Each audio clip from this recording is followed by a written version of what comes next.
There's a group called Encore that gives the Purpose Prize. It gives this big set of big prizes to people who've achieved stuff over age 60, I believe. And I was there in Arizona when the CEO, Joanne Jenkins of AARP, awarded one of the prizes to this guy and called, I think he was, I can't remember his exact age, but she said she was giving it to so-and-so who was 78 years young. This is the head of AARP. AARP is in the business of selling insurance to people who are in their 50s.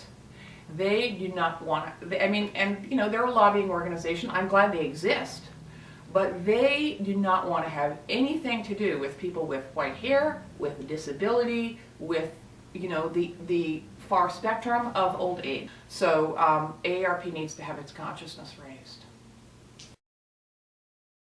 And the medicalization of old age is another whole really interesting issue. I mean, if, you know, that a huge motivator of youth culture is that if aging is medicalized as a disease or a problem or a condition, well, everyone's going to come down with it, so what a market. So they're going to sell you, you know, Viagra and wrinkle cream and all this stuff to help you forestall something that is natural and inevitable. People say, what are you working on? And I say, well, I want to put ageism in the same bucket with racism and sexism and, you know, homophobia. And another way I put it is I want to put age as a criterion for diversity alongside race and sex and, you know, the rest of it. And people go, wow, duh. And the fact that it is such a new idea to so many people is kind of astonishing. And I don't know why, historically, we haven't gotten there yet. Perhaps because age is the only ism, the only category to which everyone belongs. And paradoxically, one of the things that gives a group strength is being an outgroup and being able to define themselves in a opposition to the norm. And with age, you can't do that. And so while it's something that everyone's going to encounter, it can be a little harder to mobilize, perhaps. But I do think that as, I'm dead center of the baby boom, and I don't love the term baby boomer because it has class connotations and it's another homogenizer.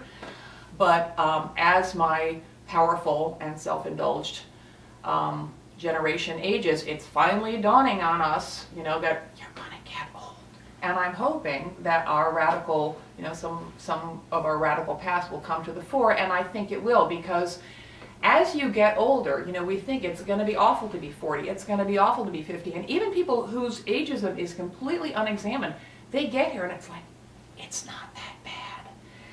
And sometimes I think of what I want to do is just jimmy open that crack, because it's not that bad, because it's just not, you know. There's things I miss about not being 40 or 30, but I wouldn't run the clock back 10 seconds for $1 million, you know. It's great being the age I am, and I think people know that, even when it's not conscious. The issue here is that it's really important to claim your age, but it's also important to push back against the fixed identifiers that have been attached to that age, right? So it's not a paradox, you know, it's a push-pull, and we need to do both those things. And we have now people who are having trouble aging, and aging isn't easy. There are real things that make it hard to get old that ageism makes much harder. But when it's unexamined, we think, oh, it's my fault because I didn't eat enough kale, or because I'm too ugly, or because of course I can't get a job because I don't know, I don't use Snapchat, so of course I'm never going to get a job. You probably need to beef up your technology skills, but what's making life harder for you is discrimination, not age or disability. So when your consciousness is raised, you start to see your own bias, but you then are freed up to take aim at the structures in society that perpetuate discrimination. It's like a genie, you know, once it's out of the bottle, you can't put it back in, and it feels great. You don't have to be old tomorrow. Maybe you'll never get old. It's really hard to imagine getting old. And people who are 99 say, I'm not old, Mrs. McGillicuddy down the hall is old. That's internalized ageism.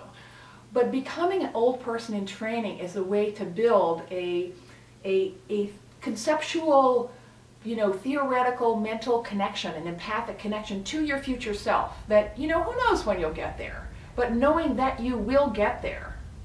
means that you can't spend all this energy pretending it's never going to happen to you, and you can think about it strategically, and it connects you to people who are older. I think people fear aging because it is linked to mortality, and I think that's deeply human and inevitable.